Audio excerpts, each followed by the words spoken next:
Now, gently push your body forward, shifting the body weight to your arms, and lift your leg off the floor, bringing the right inner part of the upper thigh on your right tricep, crossing both the legs at the ankle.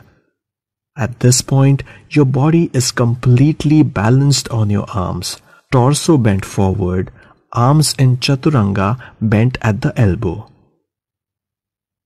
Keep breathing. Focus and try to maintain stillness in your body. Now slowly straighten your arms. Use your arm strength to take your legs back to downward dog. Stay here for a few breathing cycles.